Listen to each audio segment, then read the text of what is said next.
What if everything you thought you knew about global power, about China's rise, about Beijing's influence in Latin America, and about the rules that supposedly govern the world was just an illusion? Right now, President Donald J. Trump, the sitting president of the United States, has just pulled off a maneuver so audacious that China, led by the Chinese Communist Party, is loudly accusing Washington, D.C. of rewriting the very rules of geopolitics. Beijing's reaction isn't calm, it's panic. And that panic tells us everything we need to know here. Now, in the past few weeks, the United States has not just sanctioned Venezuelan oil, it has seized oil tankers in the Caribbean, captured Venezuela's controversial leader, Nicolas Maduro, and has moved to control one of the largest hydrocarbon reserves on Earth. This isn't a minor diplomatic spat. This is a strategic reckoning where Trump's revival of the Donrow Doctrine, now weaponized into what some are calling the Donrow Doctrine, it directly confronts China's decades-long Belt and Road influence in the Western Hemisphere.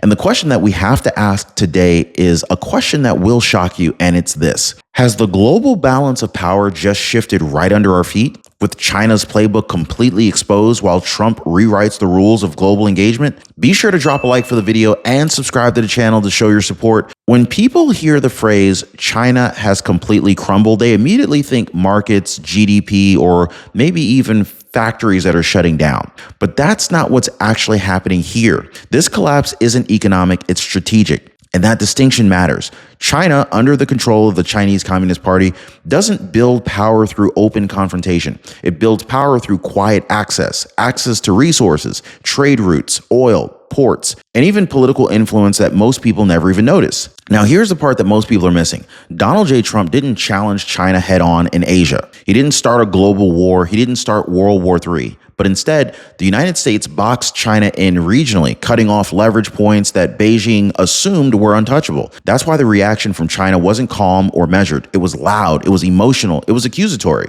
Because when an adversary depends on silent influence, exposure feels like collapse. And that's exactly what just happened. Now, to really understand why this moment hit Beijing so hard, you have to understand why China was so deeply embedded in Venezuela to begin with. Now, this wasn't ideological, it was transactional. Venezuela sits on one of the largest proven oil reserves on Earth, and China spent years locking in access through loans, debt restructuring, and long-term oil repayment agreements. Discounted barrels, quiet shipments, predictable flows. Economically, Venezuela mattered more to China than Taiwan in one key way: energy security. Those oil flows helped to stabilize China's supply chain and indirectly supported the Chinese Communist Party's broader strategic ambitions, from industrial output to military readiness. Oil is leverage, and leverage is power. Now, the critical point is this. China assumed Venezuela was safely outside American enforcement, close enough to profit from, but far enough to avoid consequences. That assumption turned out to be catastrophically wrong. So this is the moment everything snapped into focus for Beijing.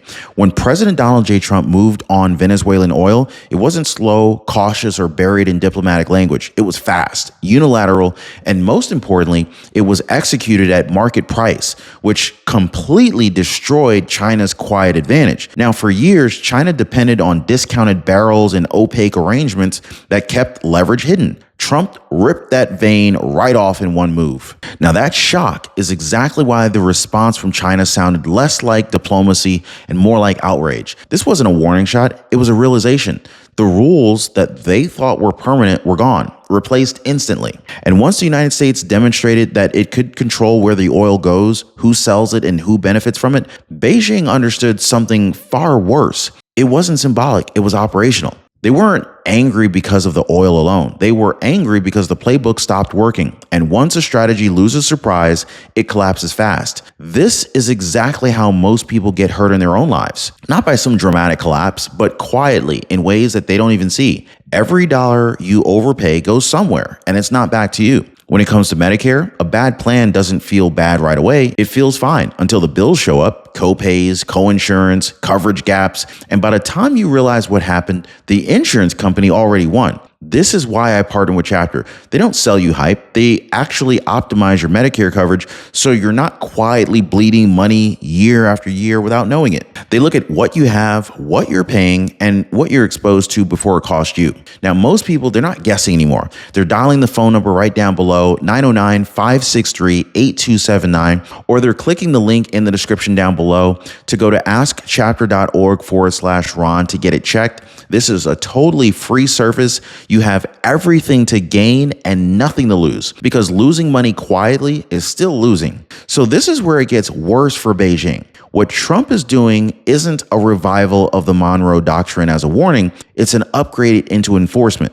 Now, the original Donrow Doctrine, it told foreign powers to stay out of the Western Hemisphere. The Donrow Doctrine actually makes them leave. That's right, it makes them leave. That distinction is everything. Now, historically, the Donrow Doctrine relied on deterrence and assumption. Trump replaced assumption with action. Tankers intercepted, oil redirected, access denied. That's not rhetoric. That is policy being executed in real time. And unlike past administration that treated hemispheric security as optional, Trump is treating it as non-negotiable. Now, this shift matters because China built its strategy around the idea that America wouldn't enforce its own red lines. That era is over. The Donrow Doctrine doesn't ask permission, it doesn't wait for consensus, and it doesn't outsource authority to international bodies that China and Russia routinely ignore anyway. It establishes a new baseline. If you operate in this hemisphere, the United States sets the terms. Now, if there were any doubt about how badly this move rattled Beijing, China's own words erased it. The Chinese Communist Party didn't issue a calm clarification or a measured diplomatic note. Instead, it went straight to loud condemnation, accusations of bullying, illegal force,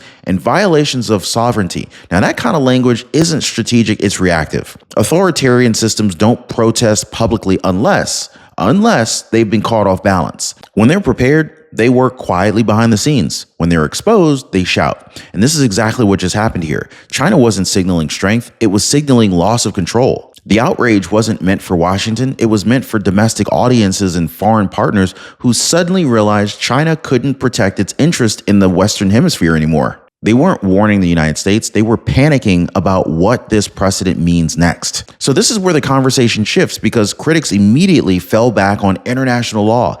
But Donald J. Trump made a calculation that most leaders avoid saying out loud. Rules only work if everyone follows them, and China and Russia don't. China ignores international rulings in the South China Sea. Russia tramples borders in Eastern Europe. Both exploit legal gray zones whenever it benefits them. Trump didn't break the system, he replaced it with enforcement. Instead of pretending norms still constrain adversaries who openly reject them, the United States imposed a new reality. Access is conditional. This is the new rule, not legal theory, but leverage. And once that became clear, China realized it wasn't arguing law anymore. It was arguing from a position it no longer held. So what turned this from a pressure campaign into a line in the sand moment was Russia. Once Russian-flagged vessels started showing up in Venezuelan oil routes, the situation crossed into something far bigger than trade. Russia wasn't just buying oil. It was using Venezuela as a workaround to fund a war that the United States is already countering elsewhere. Now, that hypocrisy is impossible to ignore. Moscow lecturing Washington about jurisdiction while flattening cities in Ukraine exposed the double standard instantly. And Trump wasn't about to let Russia and China operate inside the Western Hemisphere while pretending it was a neutral commercial matter. That coordination made enforcement unavoidable. This wasn't escalation for escalation's sake, it was containment. Once adversaries began overlapping, Russian muscle protecting Chinese access, the cost of inaction becomes higher than the cost of response. And that is the moment Trump chose to act decisively, not rhetorically. So here's the part that mattered more than any speech or condemnation. The tankers. When the United States began boarding and seizing vessels carrying sanctioned Venezuelan oil, it demonstrated something that China couldn't counter: physical enforcement. Maritime control is real power. It's measurable, and it doesn't care about press releases. Those seizures didn't just interrupt shipments, they shattered China's workaround model. Beijing relies on optionality, multiple routes, flags, intermediaries, and deniability. So once ships are stopped, boarded, and redirected, optionality disappears. This is where China lost their leverage. This is where China lost choices. And when a strategy depends on quiet movement rather than open confrontation, the loss of movement is devastating. This is why this wasn't loud at first. It was surgical. And by the time Beijing reacted, the damage was already done. This is the emotional core of the entire shift. For decades, Americans were told our security depended on fighting wars thousands of miles away. deserts, mountains, borders that had nothing to do with our daily lives. Donald J. Trump rejected that logic outright. His argument was simple. If you don't control your own backyard, you don't control anything. The Western Hemisphere isn't just geography, it's leverage, energy, trade routes, security depth. And when China and Russia embedded themselves here, it wasn't accidental, it was strategic. Trump's move resonated with voters because it aligned with a basic instinct. Stop bleeding resources abroad while adversaries exploit regions very close to home. This wasn't isolationism, this was prioritization. And once that framing snapped into place, the logic became impossible to ignore. Now, at first glance, Venezuela and Greenland seemed unrelated. They are not. Let me tell you right now. Not when you look at the map the way Trump does. This is containment geometry. Venezuela sits at the southern gateway of the Western Hemisphere's energy flows. Greenland sits at the north choke point of Arctic routes that will define future trade and military movement. China calling itself a near-Arctic state wasn't rhetorical fluff, it was a signal. Arctic access shortens supply lines, bypasses traditional naval dominance, and it creates new leverage.